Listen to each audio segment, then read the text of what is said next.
اللہ کریم سب سے بڑا ہے۔ نبی اکرم نور مجسم صلی اللہ تعالیٰ علیہ وسلم اللہ کے محبوب مطلق ہیں۔ ہم اللہ کے بندے ہیں اور رسول کائنات کے غلام ہیں صلی اللہ علیہ وسلم۔ ہمارا ایک بہت بڑا تعارف ہے، عباد الرحمن کہا ہے اللہ تعالیٰ نے اپنے بندوں کو۔ ہمیں کہا ہے کہ تم بہترین امت ہو۔ اللہ کریم نے اعزازات سے نوازا ہے۔ جن لوگوں کے پاس اتنی بڑی نسبتیں ہوں، اتنے بڑے حوالے ہوں، اتنی بڑی طاقتیں ہوں،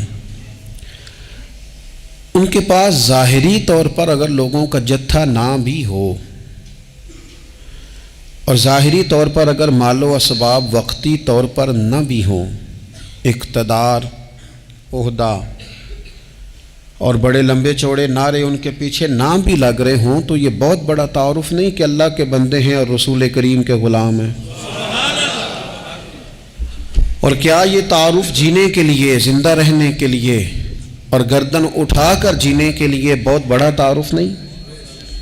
باوجود اتنے بڑے تعارف کے اگر کوئی بندہ کمزور باتیں کرے، کچی پکی گفتگو کرے اور وہ اپنے آپ کو بار بار مظلوم ثابت کرنے کی کوشش کرے، وہ بار بار اپنے زخم دکھائے تاکہ وہ قابل رحم قرار پائے، تو یہ باتیں ایک مومن کو، ایک مسلمان کو، اللہ کے ایک بندے کو ذرا زیبا نہیں دیتی، ذرا اچھا نہیں لگتا۔ مسلمان اعصابی طور پر، ذہنی طور پر، نفسیاتی طور پر ایک طاقتور قوم ہے۔ مسلمان وہ قوم ہے جو مرعوب نہیں ہوتی، یہ روب دکھاتی ہے، روب۔ ہم وہ لوگ ہیں کہ جن کے اکابرین سوئے بھی ہوتے تھے نا، سوئے ہوتے تھے حضرت عمر، لیکن ان کو سوئے ہوئے دیکھ کر بھی لوگ کانپا کرتے تھے، اس لیے کہ شیر تو شیر ہی ہوتا ہے نا، وہ سویا ہو تو پھر بھی شیر ہی۔ تو میں کچھ عرصے سے اس کمی کو بڑی شدت سے محسوس کرتا ہوں کہ لوگ، یعنی کوئی شخص بھی ملتا ہے تو وہ اس لہجے میں بات کرتا ہے کہ اسے مظلوم مان لیا جائے، قابل رحم مان لیا جائے، اس کی مدد کی جائے، اس پر توجہ کی جائے۔ یہ مسلمان کی شان نہیں۔ آپ سورہ بقرہ پڑھیں گے تو قرآن مجید اصحاب صفہ کی شان بیان کرتا ہے کہ انہیں بڑی حاجت ہے، بڑے ضرورت مند ہیں۔ وہ لوگ تھے جو کئی دنوں تک روٹی نہیں کھاتے تھے، لیکن رب فرماتا ہے کہ میرے محبوب کے مدرسے کے ان طالب علموں کو جو دیکھے گا اسے محسوس ہوگا کہ یہ تو بڑے امیر لوگ ہیں۔ کیوں محسوس ہوگا؟ لا یسألون الناس الحافا، یہ لوگوں سے لپٹ کر سوال نہیں کرتے، کشکول طلب نہیں دراز کرتے، یہ اپنے پردے کو قائم رکھتے ہیں۔ خودداری، عزت نفس، وقار، خودی ہمارے ہاں تیزی سے ان چیزوں کا آج جو ہے وہ یوں محسوس ہوتا جیسے قحط ہو گیا ہے۔ الا ماشاء اللہ، آپ کے زخم دکھانے سے کوئی بھی آپ کا زخم نہیں بھرے گا، بلکہ میں نے تو یہ دیکھا ہے اپنی زندگی میں کہ اچھا بھلے تعلقات چل رہے ہوتے ہیں، آپ کو ذرا ضرورت پڑ جائے تو سامنے والا آنکھیں پھیر لیتا ہے، اسی وقت اس کا ماحول اور اس کے حالات خراب ہو جاتے ہیں۔ اس لیے اپنا سارا بھروسہ، اپنی ساری توجہ، اپنی سوچوں کا مکمل مدار صرف اللہ رسول کی ذات کو بنائیں، اور اس انداز میں بنائیں کہ کون دیتا ہے دینے کو تو چاہیے، دینے والا ہے سچا ہمارا نبی۔ اور یہ ذہن بنائیں زندگی میں کہ رب رسول کی بارگاہ سے 2 قطرے بھی مل گئے تو دنیا بھی بن جائے گی، آخرت بھی بن جائے گی۔ اس لیے ادھر ادھر دیکھنا تھوڑا کم کریں۔ اور بالخصوص آج اپیل کروں گا، استاد اپنے شاگردوں کو، پیر اپنے مریدوں کو، باپ اپنی اولاد کو بڑی بڑی باتوں کا سبق پڑھائے، بڑی بڑی باتوں کا۔ اقبال نے شکوہ کیا ہے، اقبال کہنے لگے شکایت ہے مجھے یا رب خدا بندان مکتب سے، یہ جو انہیں کہتے ہیں کہ جناب پڑھ جاؤ گے تو روٹی اچھی ملے گی، یہ انہیں کہتے ہیں پڑھ جاؤ گے تو کار میں بیٹھو گے، پڑھ جاؤ گے تو کوٹھی بنا لو گے، یہ کیا سبق پڑھا رہے ہیں بھلا؟ ان کو تو تم بڑے بڑے باتیں بتاؤ، انہیں کہو پڑھو گے تو دنیا میں حضور کے دین کا انقلاب برپا کرو گے، تم ان کہو کہ تم پڑھو گے تو تم ایک پورا ملک چلاؤ گے، تم انقلاب برپا کرو گے، اٹھ باندھ کمر کیوں ڈرتا ہے، پھر دیکھو خدا کیا کرتا ہے۔ اقبال کہنے لگے یہ تم کیا سبق پڑھا رہے ہو کہ روٹی صحیح مل جائے گی، چندہ اکٹھا کرنے کا طریقہ آ جائے گا؟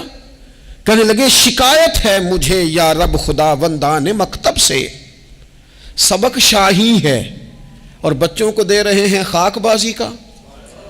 اڑنے والی تعلیم تھی اور یہ انہیں رینگنے کا سبق پڑھا رہے ہیں۔ تگڑی تگڑی باتیں بچوں کو سکھاؤ، تگڑی تگڑی، یہ پھر سارے نہ ڈھونڈتے پھریں کہ وہ فلانا جو ہے نا چاچا امیر ہے تو ماموں امیر ہے تو فلانی خالہ باہر ہے تو فلانا ذرا مہربانی، کوئی بھی نہیں مہربانی کرتا۔ مہربانی جب بھی کرتا ہے یا خدا کرتا ہے یا مدینے والے محمد مصطفیٰ کرتے ہیں۔ اپنی توجہات کبھی بچوں کو دیکھیں، حضرت لقمان اپنے بیٹے کو کیا کہتے ہیں؟ کہتے ہیں یا بنی اقم الصلاۃ وامر بالمعروف وانہی عن المنکر۔ حضرت لقمان اپنے بیٹے کو سمجھاتے ہیں، کہتے ہیں اے بیٹا نماز قائم کرنا، لوگوں کو بھلائی کا حکم دینا، برائی سے منع کرنا، وَاصْبِرْ عَلَىٰ مَا أَصَابَكَ، اور جب مصیبت پہنچے تو صبر کرنا، ادھر ادھر رونا دھونا نہ کرنا، نماز پڑھنا، بھلائی کا حکم دینا، برائی سے منع کرنا، اور اگر کوئی مصیبت پہنچے تو اس پر صبر کرنا۔ کتنے کام ہو گئے؟ 4۔ ایک نماز پڑھنی ہے، ایک بھلائی کا حکم دینا ہے لوگوں کو، ایک برائی سے، اور اگر کوئی مشکل آئے تو کیا کرنا ہے؟ ان ذالک من عزم الامور۔ فرمایا بیٹا یہ بڑی ہمت والے کام ہیں، ہمت والے کام کرنا، ہمت والے، طاقتیں اپنی قائم رکھنا، کمزور نہ پڑنا، لوگ تمہارے آنسو نہ دیکھیں، کوئی تمہیں تڑپتا نہ دیکھے۔ چھوٹا چھوٹا زخم لے کر لوگ سگنل پہ کھڑے، چھوٹی چھوٹی مجبوریاں لے کر لوگ مانگنے کے لیے دروازوں پر کھڑے ہیں۔ امت مسلمہ کا یہ مزاج نہیں، یہ وقار نہیں، یہ انداز نہیں، ہم تو بانٹنے والے لوگ ہیں۔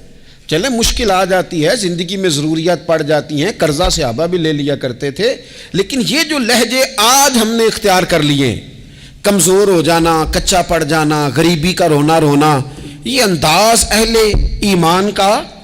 بچوں کو طاقتور ہونا چاہیے۔ میرے نبی کریم صلی اللہ تعالی علیہ وآلہ وسلم نے نا ارشاد فرمایا، ایسا نہیں ہے کہ کوئی بندہ کمزور ہے تو وہ ناپسندیدہ ہے، یہ نہیں فرمایا کہ جو بزدل ہے تو وہ بڑا کوئی کٹا ہوا آدمی ہے، لیکن حضور فرماتے ہیں، صحیح مسلم میں حدیث موجود ہے، حضور فرمانے لگے طاقتور مسلمان نا اللہ کی نظر میں بزدل مسلمان سے زیادہ پیارا ہے۔ طاقتور ہے نا، اس کی شان زیادہ ہے، یہ جو با ہمت ہے، با حوصلہ ہے، جس کے اعصاب مضبوط ہیں، یہ رب کریم کی بارگاہ میں باوقار ہے، اللہ کے حضور اس کی قدر ہے۔ اور حضور علیہ الصلوۃ والسلام صحابہ کو دعائیں سکھایا کرتے تھے، اور تعلیم امت کے لیے خود بھی حضور وہ دعا فرمایا کرتے تھے، کہتے تھے اے اللہ بزدلی سے بچا، کنجوسی سے بچا، اے اللہ اس بڑھاپے سے بچا جو انسان کو بڑا پریشان کر دے۔ حضور دعائیں مانگا کرتے تھے۔ دیکھیں بیمار انسان ہو جاتا ہے، اگر وہ سوچے نا رب کی طرف سے ہے تو پھر بیماری کا لوگ بڑا مزہ لیتے ہیں، کیونکہ جب بندہ بیمار ہوتا ہے تو نفسانی خواہشات ساری ختم ہو جاتی ہیں۔ اور میں اکثر دوستوں سے کہتا ہوں کہ بعض چیزیں ایسی ہیں جو وجد میں لے آتی ہیں بندے کو، اگر وہ غور کرے تو۔ آپ یہ حدیث پاک سنیں، حضور علیہ السلام نے فرمایا بیمار کے ساتھ ضد نہ کرو کہ ضرور کھا، ضد نہ کرو، اس لیے کہ اللہ اسے کھلا بھی دیتا ہے، پلا بھی دیتا ہے۔ اب جب کسی کو پتہ چلے کہ میں بیمار ہوں تو رب مجھے کھلا پلا رہا ہے تو مجھے بتائیے بیماری کتنی پیاری لگے گی، بیماری میں کتنا سرور آئے گا۔ پھر تو انسان ہمیشہ چاہے گا کہ مجھے وہ چیزیں ملیں جو مجھے اللہ تبارک و تعالیٰ کی بارگاہ کے قریب کر دیں۔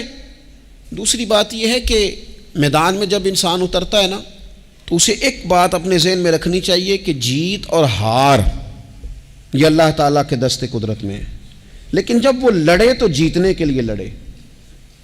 ہمارے ہاں نا بہت سارے لوگ لڑنے سے پہلے ہی ہارے ہوئے ہوتے ہیں، میدان میں نکلنے سے پہلے ہی وہ کمزور باتیں کر رہے ہوتے ہیں، ابھی سفر شروع نہیں ہوتا وہ کہہ دیتے ہیں نہیں جناب آپ کی بات تو ٹھیک ہے پر کیسے ہوگا، کیوں کر ہوگا، لوگ تو آج کل چلتے ہی نہیں، بڑے مسئلے خراب ہیں۔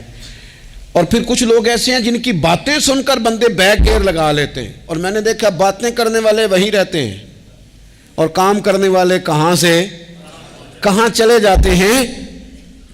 یہ یقینی نہیں کہ جیتیں گے، لیکن جب میدان میں اترے نا تو پھر ہمیشہ جیتنے کے لیے اتریں۔ کوشش کریں کہ میں نے اس انداز میں نکلنا ہے کہ میں نے نہ جیتنا ہے۔ حضرت مولا علی شیر خدا کرم اللہ تعالی وجہ الکریم سے کسی بندے نے پوچھا حضور آپ ہر میدان میں کامیاب کیوں رہتے ہیں؟ فرمانے لگے جیت ہار تو رب کریم کے دستے قدرت میں ہے، لیکن جب میں اترتا ہوں نا میدان میں تو میں دشمن دیکھ کے پہلے ہی فیصلہ کر لیتا ہوں کہ میں نے اس کے پیٹ میں خنجر مارنا ہے کہ گلے پہ، میں جیتنے کے لیے میدان میں اترتا ہوں۔ تو آپ دیکھ لینا دیواریں ہلتی رہتی ہیں اور در کانپ جاتا ہے، علی کا نام سن کر اب بھی خیبر کانپ جاتا ہے۔ کیوں کہ کہتے ہیں میں ذہن بنا لیتا ہوں کہ میں اسے کاٹ کے لاؤں گا، میں ڈرتا اور سہمتا ہوا میدان میں نہیں اترتا۔ ذہن ہوتا ہے کہ آج لڑوں گا تو جیتوں گا، آج میں دیکھیں میں کیا کرتا ہوں۔ حوصلہ نہیں پیدا کر پا رہے بچوں میں، کچھ بچے بھی اللہ خیر کرے عزم و ہمت والے لوگوں کے پاس بیٹھتے نہیں، اور دوسرا ہم اپنے بچوں کا کسی کو آئیڈیل بھی نہیں بننے دیتے۔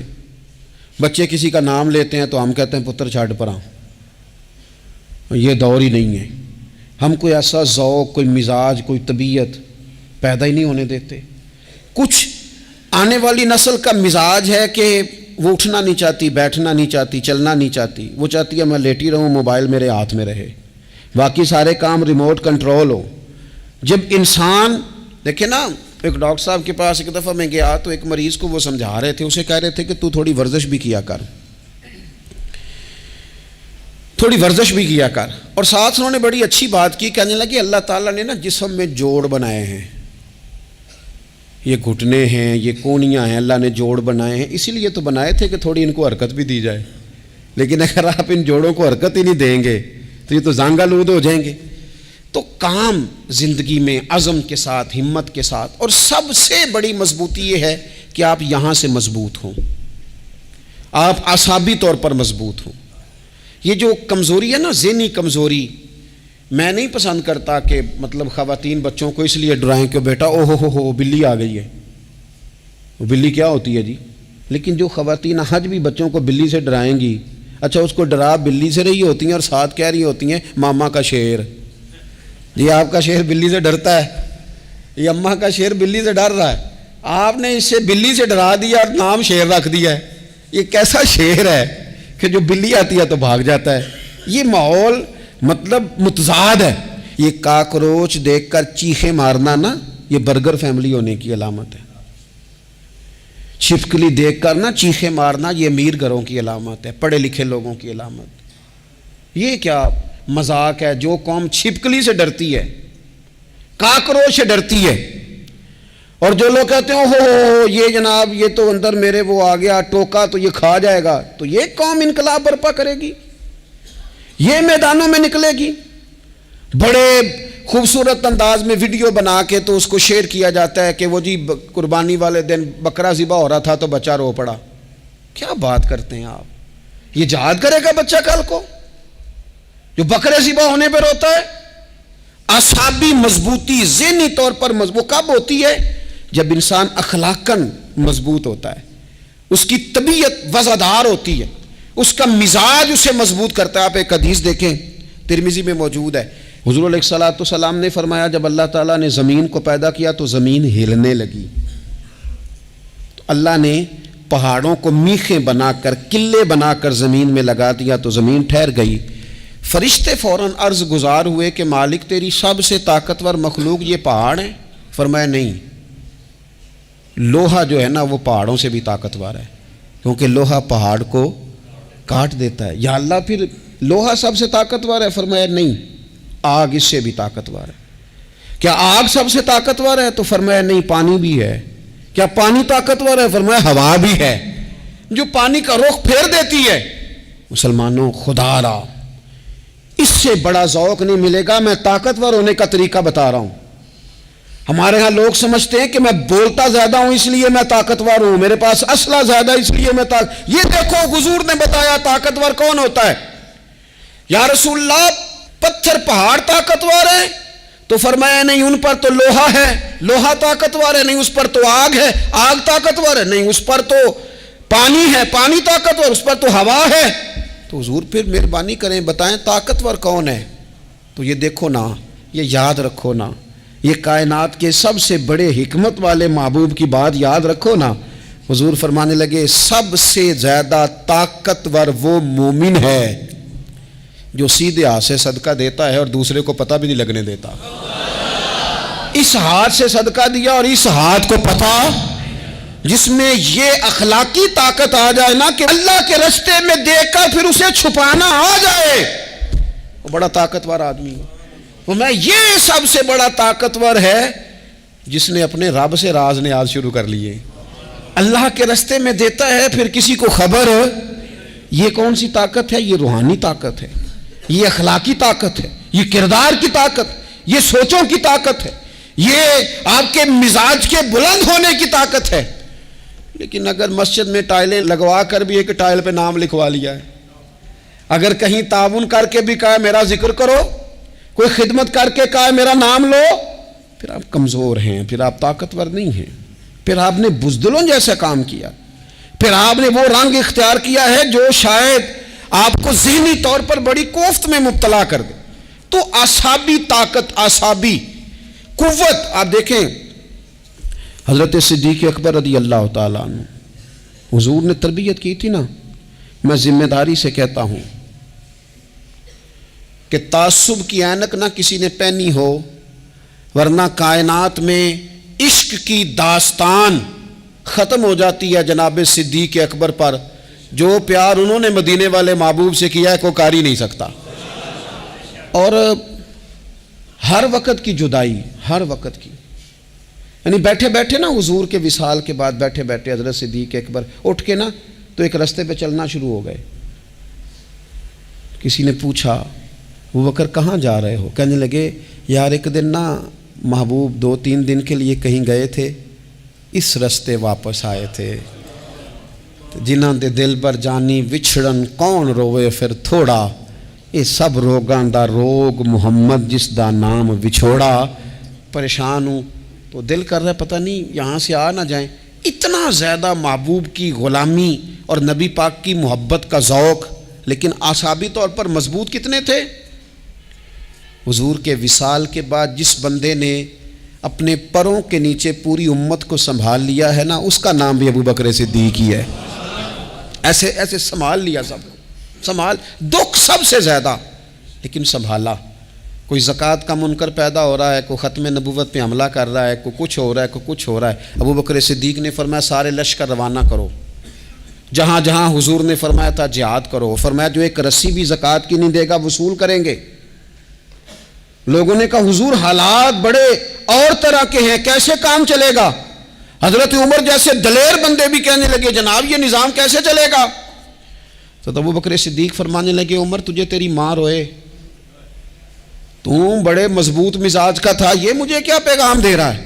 فرمایا عمر یاد رکھ اگر میں مدینہ منورہ میں اکیلا بھی رہ گیا اور جنگل کے درندے میرا آ کے گوشت بھی نوچ کے لے گئے تو پھر بھی میں ان اصولوں پر کھڑا رہوں گا جن اصولوں پر مدینے والے رسول نے مجھے کھڑا کیا ہے، ذرا گنجائش نہیں۔ ہم یہاں سے مضبوط لوگ ہیں، یہاں سے ذہنی بلندی، ذہنی پختگی، یہ حسن ہے زندگی کا۔ یہ کیا بات ہوئی؟ پرسوں فیصلہ کوئی اور تھا، سویرے پروگرام کوئی اور بن گیا، کل فلانے کا مرید تھا آج مجھے فیض نہیں ملا ادھر جا رہا ہوں، پرسوں فلانے کو استاد بنا بیٹھا تھا آج میرا پروگرام بدل گیا ہے، کل میری سوچیں اور تھیں آج میری سوچیں اور ہیں۔ جو قوم ساری زندگی تعین ہی نہ کرے وہ کام کیسے کرے گی؟ جو رستے کا آغاز ہی نہ کرے وہ منزل پر کیسے پہنچے گی؟ تو کمزور باتوں سے نکلیں، بزدلانہ سوچوں سے باہر آئیں، طے کریں زندگی میں یہ کچھ ہم نے کرنا ہے۔ میں نے کہا ہے نکلیں میدان میں جیتنے کے لیے، پھر رب کی مرضی ہے، پھر اللہ کی مرضی ہے۔ ساری زندگی صحابہ پر قرض رہا، قرضے بھی رہے، خدمتیں بھی ہوتی رہی، جہاد بھی ہوتے رہے، ڈیوٹیاں بھی ہوتی رہیں, سارے کام ہی ہوتے رہے. ہمارا یہ مزاج ہے, ایک دو کھا گیا ہے ساری خوشیاں ہی گئیں, بس سارا کچھ ختم کر بیٹھتے ہیں. تو تھوڑی سی نا مضبوط دیکھیں. اچھا یہ حضرت ابو بکر کا حال ہے, تو جناب عمر کی کیفیت کیا ہے؟ کلمہ پڑھتے ہی حضرت عمر نے فرمایا یا رسول اللہ, جب آپ سچے, قرآن سچا, اسلام سچا, تو چھپ کے نماز پڑھنے کا کیا مطلب ہے؟ فرمایا ابھی تعداد ہی کوئی نہیں, 40 تو مسلمان ہیں. عرض کی حضور مہربانی کریں نا, آپ صرف اجازت دیں. 20 لوگوں کی صفیں بنا دی گئیں. ایک صف کے آگے حضرت عمر ہیں, ایک صف کے آگے حضرت امیر حمزہ ہیں. جناب عمر کہنے لگے چونکہ آپ اللہ کے رسول ہیں تو لہذا نماز بھی آج اللہ کے گھر میں پڑھی جائے گی. تو حضرت عمر بیت اللہ شریف کے بیچ کھڑے ہو کے نعرہ لگاتے ہیں, فرماتے ہیں میں عمر ہوں, تم مجھے بھی جانتے ہو, میرے باپ کو بھی جانتے ہو, تم میرا قبیلہ بھی جانتے ہو, میں نے پڑھ لیا ہے محبوب کا کلمہ. اب جس نے بچے یتیم کرانے ہو اور اپنی بیوی بیوہ کرانی ہو وہ آئے اور مجھے روکے. یہ محبوب اللہ کے ہیں اور گھر بھی اللہ کا ہے, تو نماز بھی آج اللہ کے گھر میں پڑھی جائے گی. جب تک انسان یہاں سے طاقتور نہیں ہوتا. پھر بات آئی سیدنا عثمان غنی کی. میں پہلا وہاں اونا رنداں تو جنہیں کھلی بغاوت کی تھی, ہے پورا قبیلہ اور طرف ہے. عثمان تیرے گھر میں مال ہے, دولت ہے, وزاداری ہے, لوگ سارے کیا کریں گے؟ والد مخالف, چچا مخالف. حضرت عثمان غنی جیسے آدمی کو پکڑ کے باندھ دیا گیا گھر میں.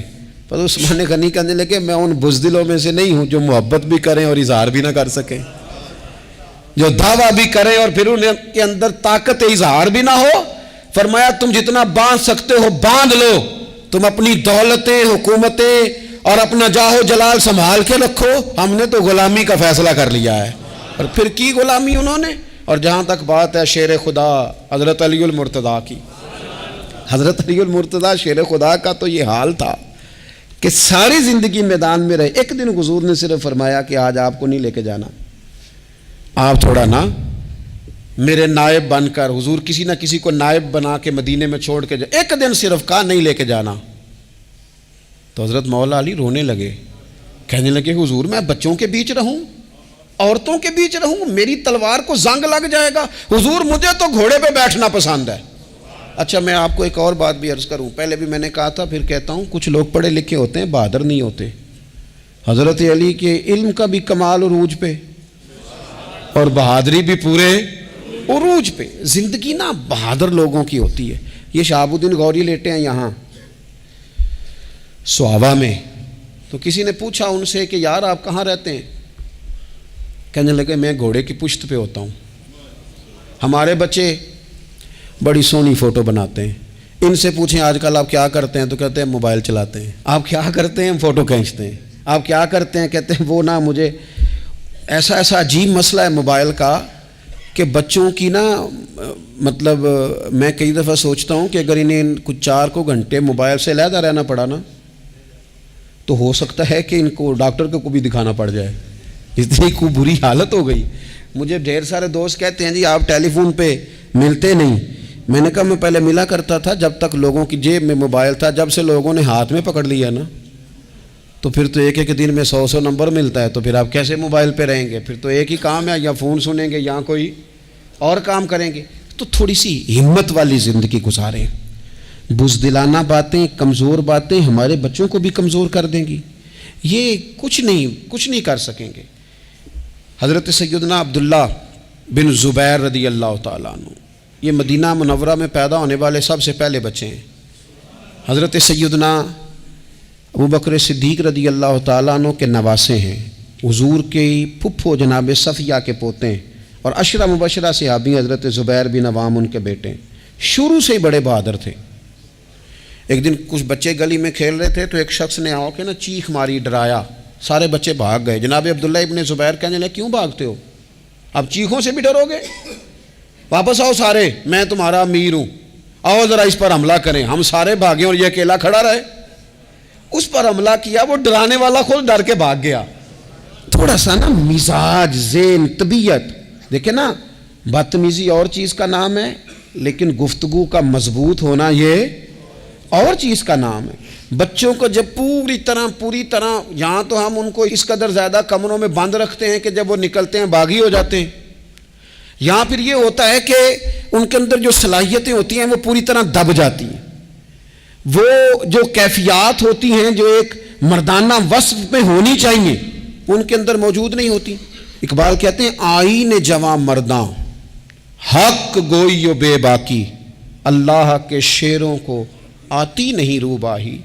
اور یہ جو سہمے دوست ہیں نا بالخصوص غریب طبقے سے، ان سے میں عرض کروں گا کبھی کسی کی گاڑی دیکھ کر مرعوب نہیں ہونا، کبھی کسی کے مہنگے کپڑوں کے روب میں نہیں آنا، کبھی نہیں. حالات کے سہمے ہوئے لوگوں کو بتا دو حالات بدل جاتے ہیں، ایک جیسے نہیں رہتے. کبھی کمزور نہ پڑیں اور جگہ جگہ اپنے دکھ بھی نہ بتائیں، جگہ جگہ اپنے دکھ نہ بتائیں. ہمت کریں.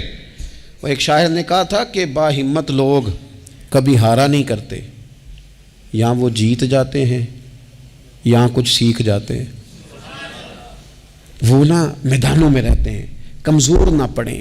یہ جو اتنا لمبی لسٹ بن گئی ہے نا، اتنی لمبی لسٹ مانگنے والوں کی، اتنا لمبی فہرست ہو گئی ہے ہر سگنل پہ، ہر چوک میں، ہر رش والی جگہ پہ. یہ بتاتی ہے کہ لوگ اس کو آر ہی نہیں سمجھتے، کمزوری نہیں سمجھتے، طاقت والا مزاج. حضرت عمر بہادر تھے تو بہادر لوگوں کو پسند بھی بڑا کرتے تھے. حضرت عبداللہ ابن زبیر چھوٹے تھے، بچوں کے ساتھ کھیل رہے تھے، اور یہ وہی حضرت عبداللہ ابن زبیر ہیں جو بعد میں امام حسین کے قاتلوں کے سامنے ڈٹ کے کھڑے ہو گئے اور انہوں نے اعلانیہ ان لوگوں کا بائیکاٹ بھی کیا اور ان لوگوں کے ساتھ سفارا بھی ہوئے. حضرت عبداللہ ابن زبیر اور فرماتے ہیں کہ میری ماں 90 سال سے زیادہ عمر تھی حضرت اسماء بنت ابی بکر کی. جب میں نے انہیں کہا نا اماں وقت آ گیا ہے شہادت کا، تو میری اماں مجھے کہنے لگی پتر میدان میں رہنا. میدان میں بکرے کو ذبح ہوتے وقت تکلیف ہوتی ہے، جب اس کی کھال اتاری جائے پھر کوئی تکلیف نہیں ہوتی. ایسے ہی کمزور نہ پڑنا. ہمارے ہاں تو لوگ کہتے ہیں نا پتر اندروں کنڈی لے لا ساڑی نہیں لڑائی. وہ جب ہمارے گھر آگ آئے گی پھر اسے ہم بند کریں گے، ابھی نہ تو بالکل باہر نہ نکلنا. کیسے قوم آگے بڑھے گی؟ جرتیں کیسے پیدا ہوں؟ اور جو کچھ کہہ نہیں سکتے وہ منوائیں گے کیسے؟ جو بات کرنے کی طاقت نہیں رکھتے وہ اپنا منوائیں گے کیسے؟ حضرت عبداللہ ابن زبیر رضی اللہ تعالیٰ عنہ اپنے دوستوں کے ساتھ گلی میں کھیل رہے تھے، جناب عمر فاروق آ گئے. اب حضرت عمر فاروق کا جلال تھا، بچے ان کو دیکھ کے دوڑ گئے. حضرت عبداللہ ابن زبیر کھڑے ہیں. حضرت عمر قریب آئے، کہنے لگے پتر آپ کیوں نہیں دوڑے؟ حضرت عبداللہ ابن زبیر چھوٹے سے ہیں، کہنے لگے جی کیوں میں دوڑتا، میں نے کوئی جرم کیا ہے؟ کوئی میں نے غلطی کی ہے؟ بھلا کیوں دوڑوں؟ آرام سے کھیل رہے ہیں اور نہ ہم نے کوئی رستہ بند کیا، جگہ ہے آپ نے گزرنا تو گزر جائیں. چاہیے تھا نا حضرت عمر ناراض ہوتے، پر جناب عمر نے ماتھا چوم لیا. کہنے لگے کیا بات ہے بیٹا، ان چیزوں پر ذرا قائم رہنا. کہنے لگے جرم کیے، کیا مطلب ہے اس بات کا کہ فلانا ہے تو دوڑ جا؟ کیوں دوڑیں جی؟ تو ہم نے جو قوم کو سکھانا شروع کیا ہے نا، دیکھیں فقر اور چیز ہے، درویشی اور چیز ہے، سادگی، لیکن ظلم سہنا اور چیز ہے. دنیا میں قتیل اس سا منافق نہیں کوئی جو ظلم تو سہتا ہے بغاوت نہیں کرتا. اپنی زندگی میں عزم کو، ہمت کو، نظریے کو بلند کریں، مظلومانہ مزاج نہ پیدا کریں، بلا وجہ دکھ سنا کے اپنے آپ کو کمزور نہ کریں. یاد رکھیں اگر ہم اپنے دکھ کسی کو سنا رہے ہیں اور اپنے آپ کو بڑا غریب ثابت کر رہے ہیں تو ایسا نہ ہو کہ ہمارے بچے اس کا برا اثر لے جائیں. خودداری سے جینا سکھائیں، عزت نفس سکھائیں. ہر وقت گھر کے اندر، کلاس کے اندر، اپنے دوستوں کی جمعیت کے اندر کمزور باتیں نہ کریں، رو دھو کے وقت نہ گزاریں. رونے سے بھی رات گزر جاتی ہے، ہنسنے سے بھی رات گزر جاتی ہے، ناشکری سے بھی دن بیت جاتا ہے اور شکر سے بھی. لیکن بس بات اتنی ہے کہ شکر والوں کا ذرا صحیح بیت جاتا ہے، ہنسنے والوں کا ذرا صحیح بیت جاتا ہے. زندگی میں عزم کے ساتھ، ہمت کے ساتھ لوگ جس حال میں مرنے کی دعا کرتے ہیں، معاذ اللہ، لوگ جس حال میں مرنے کی دعا کرتے ہیں، ہم نے اس حال میں جینے کی قسم کھائی ہے. اللہ تعالی ہمیں سمجھنے کی توفیق عطا کرے. آخر دعوانا ان الحمدللہ رب العالمین.